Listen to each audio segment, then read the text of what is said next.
welcome to No More Misery Muss. This is a 24-part series in which we will not accept your misery and will try and cheer you up during the weird Christmas period.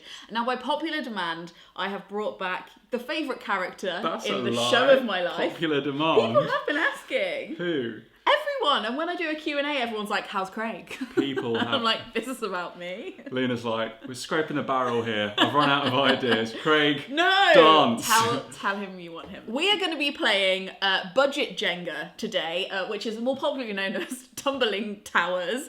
I bought this for £5 and I have been defacing it with a Sharpie, and I've written loads of random questions on each brick. We're going to play Jenga, and when you pull out a brick, you have to answer the question. What happens if it tumbles? Then the video stops. So okay, this is because this is such a budget Jenga. Like the difference between regular Jenga and this Jenga is that these bricks haven't been like smoothed down or varnished. So basically, they're not slippy. And there's a lot of friction on them, so what you find is that you end up doing about 2 turns and the whole thing goes down. So okay, well maybe we'll play a few turns then. But it's definitely I wouldn't even venture to say that all the bricks are of equal sizes. So we'll see how this goes. But they made it very quickly. Okay. Efficiency. Right. Okay. It's Vlogmas, so we've got to be. Okay. I'm going to go first because I'm Angelica and I have to go first at everything. Cool. Okay. Mastermind topic. I thought you were going to say something else then. My mastermind topic of choice is definitely Wicked by Gregory Maguire. I have read that book about 7 or 8 times in my life, and I wrote my dissertation on it for undergrad. So I care a lot about it. I know a lot about it. There's not much I don't remember about it. So that would be my mastermind topic of choice. Do you want to answer this question anyway? Just because I'm curious. Something you probably know. What, pop punk throughout the ages? Yeah, but what era? The 90s. Not quite. The noughties? No. Sad boy pop punk, obviously. Is that an era? 2 years of lockdown and I've heard a lot about that topic, but still did not know it was an era. Oh, look at this brick. Best film quote. Okay, the first one that comes to mind is a quote that I really like from the adaptation of Never Let Me Go, which isn't in the book for some reason. This is really cringe and deep of a quote, but I'm going to say it anyway. It's the very last line in the film, and it says, how does it go? We all complete. Maybe none of us really understand what we've been through or feel we've had enough time. 17-year-old me was like, that's deep as fuck, man. It's good. Why isn't that in the book? I don't know. But so whoever wrote the screenplay, respect. Just showing Ishiguro up. You're not really supposed to touch the other bricks, are you? No, that's all right. Don't worry. Wow. I won't tell. Should have invested more money in a Jenga. Oh. Why didn't I buy the full price Jenga? Why? You got to speculate to accumulate, Leena. Come on. Spend £1 million. Is that a demand or? Yeah. I had these long answers and then I realised quite fast that I had to abbreviate them for the vlogs. So unfortunately, £1 million would just buy a normal size house in England that would have been considered a normal size house in maybe like the early 90s or late 80s. So I would buy the boomers version of a normal sized house. I thought you were going to say in London. I was like, you will not get a house in London. You would not get a house in London for £1 million. Do you remember you used to watch Who Wants to Be a Millionaire? And you were like, wow, £1 million. What would I do with £1 million? Adjusted for inflation. And it's like, turns out, just buy some housing. So in all honesty, I'd do that. But if we already owned a house or something like that and it was paid off, then I would probably buy outright a property that I could turn into a bookshop in a town that didn't have a bookshop, and then I would run the bookshop, and maybe also like buy some flats above it and then like let out the flats for free to like struggling authors and stuff. You're really pushing that £1 million far, man. Maybe in Wales. I was going to say, it would have to be in the sticks. Well, I'd buy it somewhere that wasn't a tourist destination so that I could turn it into a tourist destination and rejuvenate the economy. Look at how much it drags on the other bricks. It's like, kill me. This architecture has been thrown up. This is austerity Britain. Yeah. You are allowed to go around there. Oh, thanks. Thanks so much for clearing that up. One day with child you. Okay, so if you had to spend one day with your child self, like what would you take them to do?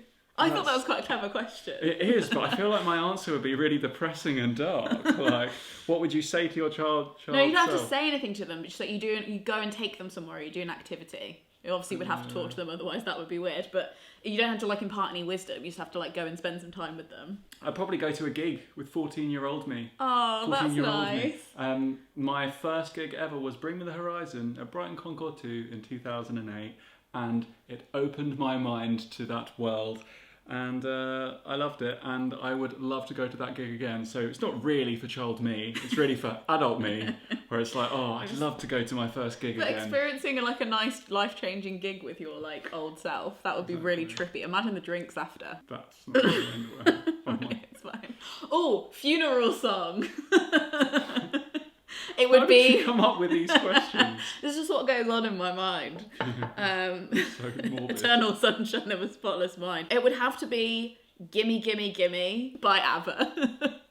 Because I don't like subtext in funerals, and I feel like whatever song you pick, then it would ruin the song for everybody forever after, and whenever they're like in a restaurant or like in a lift and that song plays, it would like ruin their day, because obviously like losing me would be very upsetting. So Gimme Gimme Gimme A Man After Midnight would just make everyone laugh if they ever had to hear it again. No, it wouldn't. Oh. It would be you getting the last laugh in the afterlife, being like, look at all these people having to listen to this awful cheesy song. Well, let's just hope that I outlive you. Oh, you will, you're a woman. Come on. What was that? Horrible experience everyone should have.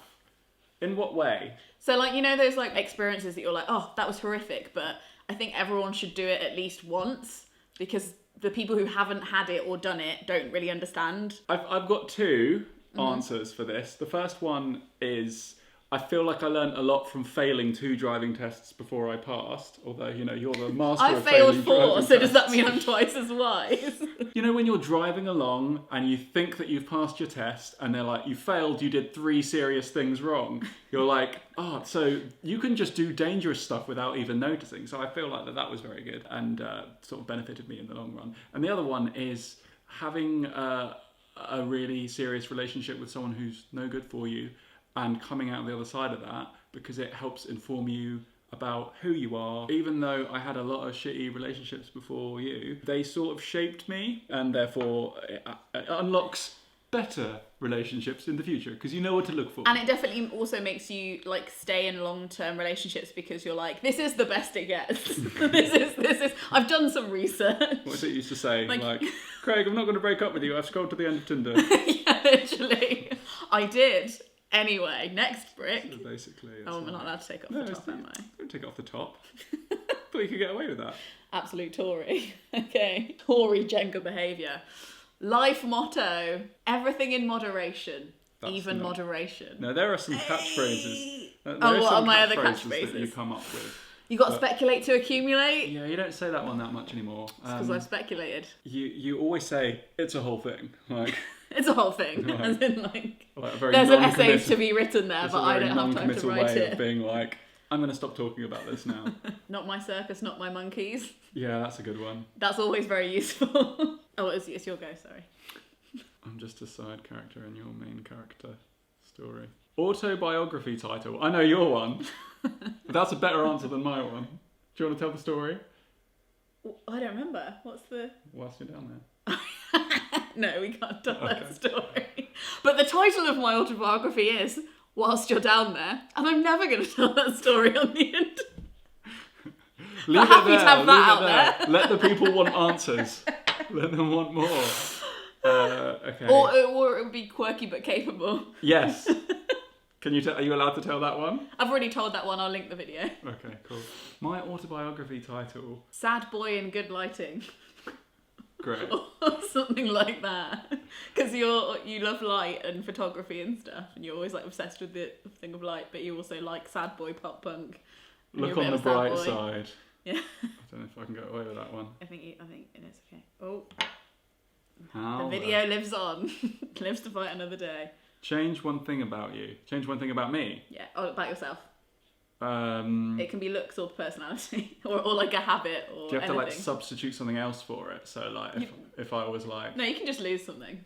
Okay. Physical or personality? It can be either. Okay. Just if you only had one thing. If it was physical, I'd want my hair back. That was a curveball. Yeah, if anyone sees Craig's hair, could you check it for microchips and send it back, please?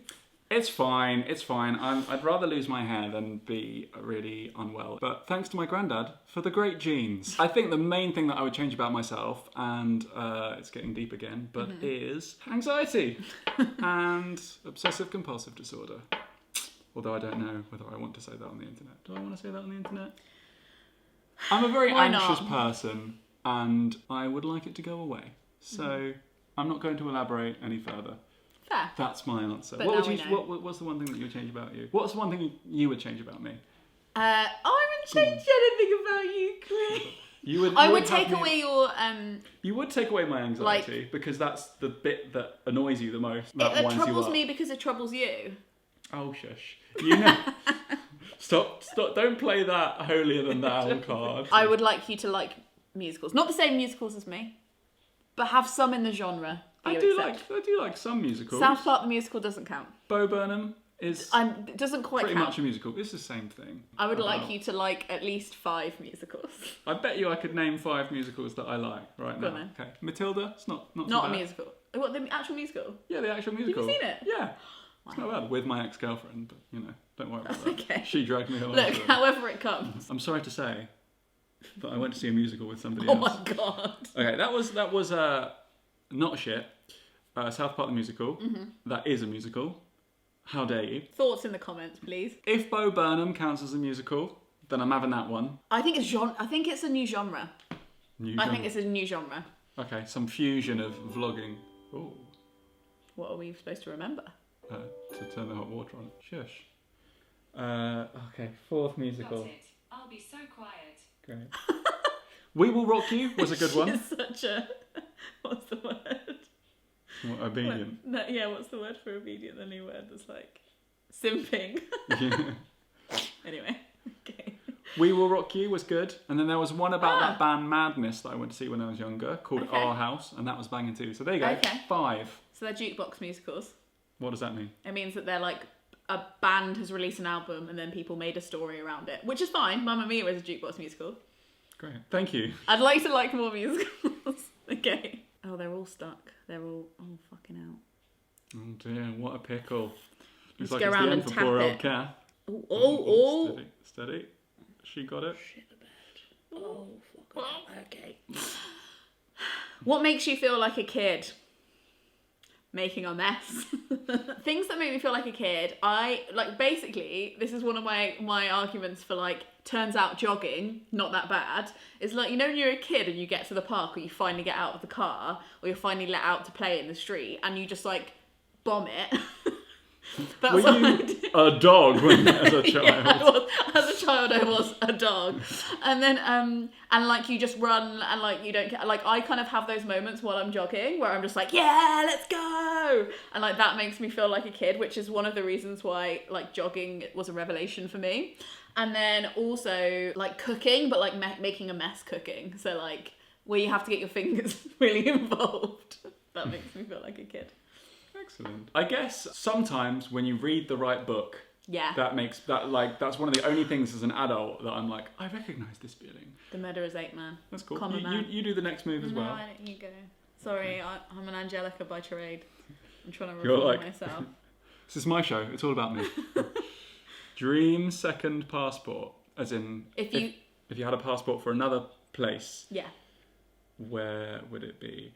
I am going to say, is this a boring answer? I want to say Ireland because it's right there and I fucking love Ireland and it would be super convenient to get to. And now that Brexit has happened, RIP, it would be handy to get there super easy because we visited there. For me, it was the first time in February 2020.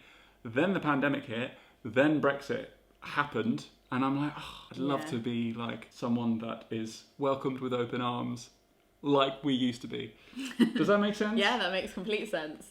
Also, I have an Irish passport, fun fact. So then we'd both be able to go and live there without any paperwork. I think maybe subconsciously I came up with that answer because I'm jealous of your Irish passport. Because I have an Irish passport. So this would be my 3rd passport. But if I was going to answer this, I'd say Iceland. Because... That was my other answer, but then I thought, would I get depressed in the dark all day? Yeah, but then half of the year it's light all the time. I know, but would that be like surreal going to bed at 10 p.m. and it's still sunny? You wouldn't have to live there, you just have a passport there so that, You have like it's like your Yeah, but that means you extra travel there home. frequently, doesn't it? Yeah, I think it'd be a really cool place to be during like a zombie apocalypse or something as well, because basically all of their energy already comes from like the heat of the earth, and they're really sustainable. So I think like Iceland would be a great place to end up should the world go tits up. Favourite meme. Favourite meme.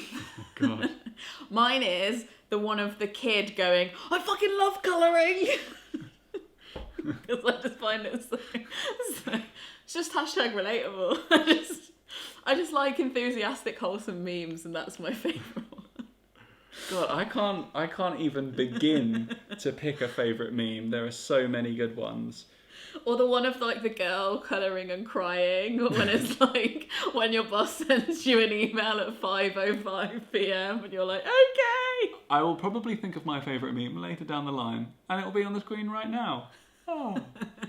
Cheat. This. I'll blow this side so it doesn't fall. You can see it now.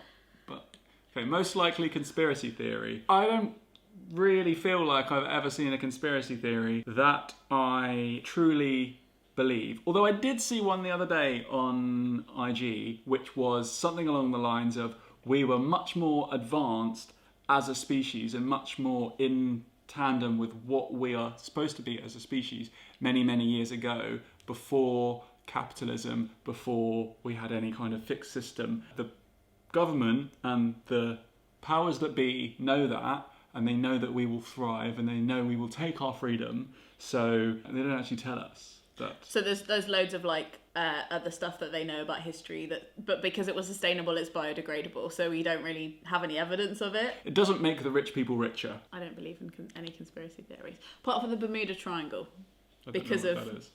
it's like a place in the sea where loads of ships have disappeared for no reason.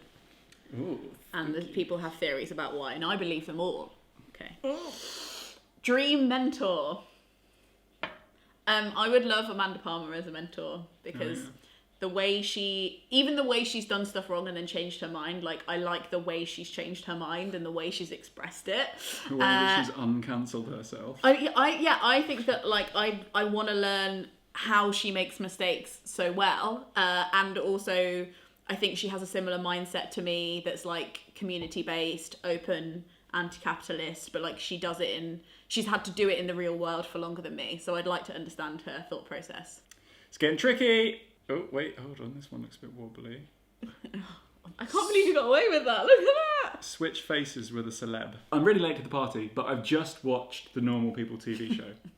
And the dude that plays Connell is fucking fine as fuck. So he is the only person that I can think of. And also... Get his chain as well. You. The Connell chain. So I'd go for him. Also, he can get a woman like Marianne, so... There you go. That's What's what you not to need. like? And he also has an Irish But passport. why would I so want to maybe do that when I've got I'm going to Kathleen? knock the tower over. I think we've exhausted our options. No, we haven't. You've got to commit to one. Most told lie. I'm fine. I am busy What? when I'm not. Or like I say that like something's taking like, you know, that I'm at this event for like 5 hours, I'm actually in the event for 2 hours and I don't want to do anything either side of it because I get tired. Well, sometimes it's not always a lie, but I'd say if there was one lie most frequently told throughout my life, like net average, then it would probably be that I'm somewhere that I'm actually not. I'm actually just at home writing. Mentally or? Mentally, physically, spiritually. You go. Okay, right. You're gonna lose this battle, Norms. Oh, this one. Oh, no. So the camera died right at the pivotal moment when I knocked the tower over. But we didn't want to cheat you out of the best part of the whole bloody video that you've been waiting for. So here we go. We're gonna reenact it for you right now. So here I go, being extra bold. That looks like a dodgy one, Craig. Oh no! Oh God! Oh God! Hey, Craig. What, Leena? What if we just pick one more question from the bricks to answer to end the video? Say, Leena, what a great idea. And scene. Resurrect one person. Why do you? I want to you say came that up what with was I these? like when I was making these up, but I only made them up about an hour ago over there. So I was in this mindset. I think we would all have a better time if we actually knew who Jesus was, because he would clear up a lot of stuff. I'm not being funny, but I genuinely think he was just a freaking person. And if we could really hear from his side of the story, we could really settle some quite hot religious debates. And I think that would be very useful. I wouldn't want to personally hang out with him, but I think having him resurrected would be intellectually, spiritually, culturally fascinating. I would resurrect the photographer Gary Winogrand. Yeah. I wrote my dissertation on him when I was at university, and I didn't know a lot about like his personal life, but so I don't know whether he was like #woke, but he was a great photographer, and I've learned a lot of stuff from him. And he's one of those people that like his contemporaries are still alive, so the people that know him are still alive, but he died in the 80s. So I'm like, God damn it, I wish he was alive and could be in the present day doing YouTube vlogs. And my question is, childhood misunderstanding, what does that mean? Oh, like one thing in childhood that you completely misunderstood. All right. I mean, you can tell the air story if you want. That is a good one. Have I told that one before, though? Maybe I'll tell that one real quick and... Why not? It's Christmas. Tell it again. I'm pretty sure we've said that one before. I used to live near the M23, down south in West Sussex. And one year, my family went up to North Yorkshire on holiday. And I remember being outside at night and saying to my mum, it's pretty quiet, but I can't hear the air. And my mum was like, what do you mean you can't hear the air? And she was like, do you mean the motorway? And because I grew up next to a motorway, I never realised that wasn't the sound of the air at night. That was the sound of the shh of the motorway. So depressing. I know. That is fine. What did you misunderstand as a child? I thought the sitting room was called the sipping room because it's where you sipped tea. That's great. I used to think that bran flakes were brown flakes. That makes sense as well. Let's do one more because I think we've got time. Okay. One more. Unpopular opinion. Go on, Kath. Let's upset some people. I don't think... yeah, I'm going to do it. I don't think that inadequate cycle lanes are an excuse for cyclists to cycle on the pavement irresponsibly. Because it's actually illegal in the UK to cycle on a pavement, and while I completely support you in your choice to do so, people who do it really fast without helmets and like risk pedestrians and like almost hit buggies, I hate them. And I think that if you want cycle lanes, you should campaign for it. You shouldn't use the pavement and go fast. Sorry. I definitely used to do that when I did a paper round in my teenage years. I just... Hit him with a fact. Boom! Unpopular opinion. Change my mind. All these wasted questions. We'll have to play it again. What other questions do you have? Celeb, doppelganger in your... My celebrity doppelganger is PewDiePie when I had hair. Everyone's always like, oh, you look like PewDiePie. I was like, great. People say I look like the girl from Booksmart all the time, which I do see. To be fair, that scene in Booksmart where she has the bandana on and she's trying to intimidate that person in the car, when she takes the rest of her face away and you just see her eyes, you're like, it's Leena. Like, it's really weird. So maybe you've got the same eyes? Ancestors? Who knows? Most niche love. I mean, I think we picked all the good ones. Yeah. Invent a sport, best mistake. I next think year's I best should moment. make this as like merch because I think it's fun. And while it was like, not the most premeditated game, I just did it now. I think it was quite fun. I hope that you enjoyed this video. If you'd like to watch more of the Vlogmas, like No More Miserymas videos, they are on Craig's face right now. There you go, giving you a break from him. I hope that you get into some deep chats and silly chats with the people that you're seeing over Christmas and that you have a nice time. And we will see you tomorrow. Frog Snog out. Frog Snog out.